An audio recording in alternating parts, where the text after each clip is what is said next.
پیدائش اس کا دوسرا باب اور اس کی پہلی آیت سے آخری آیت یعنی 25ویں آیت تک۔ سو آسمان اور زمین اور ان کے کل لشکر کا بنانا ختم ہوا، اور خدا نے اپنے کام کو جسے وہ کرتا تھا 7ویں دن ختم کیا، اور اپنے سارے کام سے جسے وہ کر رہا تھا 7ویں دن فارغ ہوا۔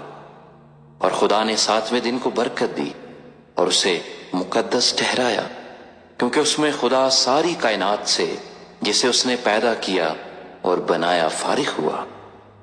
یہ ہے آسمان اور زمین کی پیدائش جب وہ خلق ہوئے، جس دن خدا نے زمین اور آسمان کو بنایا۔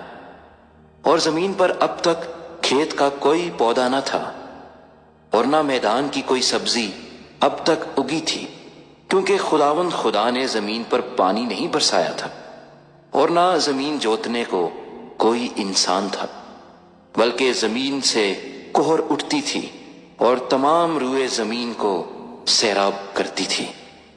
اور خدا نے زمین کی مٹی سے انسان کو بنایا اور اس کے نتنوں میں زندگی کا دم پھونکا تو انسان جیتی جان ہوا۔ اور خدا نے مشرق کی طرف عدن میں ایک باغ لگایا، اور انسان کو جسے اس نے بنایا تھا وہاں رکھا۔ اور خدا نے ہر درخت کو جو دیکھنے میں خوش نما اور کھانے کے لیے اچھا تھا زمین سے اگایا، اور باغ کے بیچ میں حیات کا درخت اور نیک و بد کی پہچان کا درخت بھی لگایا۔ اور عدن سے ایک دریا باغ کے سیراب کرنے کو نکلا، اور وہاں سے 4 ندیوں میں تقسیم ہوا۔ پہلی کا نام فیسون ہے، جو ہیویلا کی ساری زمین کو جہاں سونا ہوتا ہے گھیرے ہوئے ہے، اور اس زمین کا سونا چوکھا ہے، اور وہاں موتی اور سنگے سلیمانی بھی ہیں۔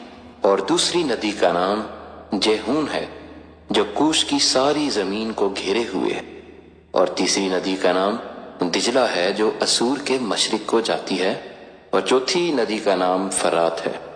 اور خدا نے آدم کو لے کر باغ عدن میں رکھا کہ اس کی باغبانی اور نگہبانی کرے۔ اور خدا نے آدم کو حکم دیا اور کہا کہ تو باغ کے ہر درخت کا پھل بے روک ٹوک کھا سکتا ہے، لیکن نیک و بد کی پہچان کے درخت کا کبھی نہ کھانا، کیونکہ جس روز تو نے اس میں سے کھایا تو مرا۔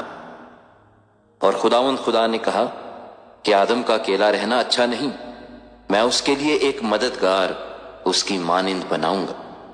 اور خدا نے کل دشتی جانور اور ہوا کے کل پرندے مٹی سے بنائے، اور ان کو آدم کے پاس لایا کہ دیکھے کہ وہ ان کے کیا نام رکھتا ہے۔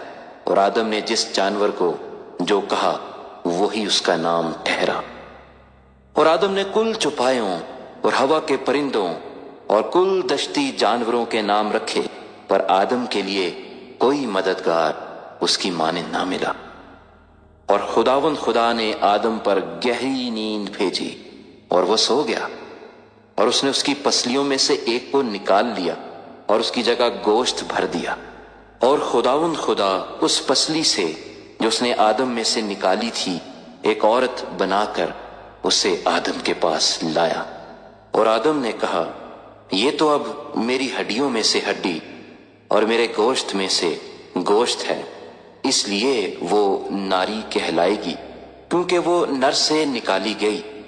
اس واسطے مرد اپنے ماں باپ کو چھوڑے گا اور اپنی بیوی سے ملا رہے گا، اور وہ ایک تن ہوں گے۔ اور آدم اور اس کی بیوی دونوں ننگے تھے اور شرماتے نہ تھے۔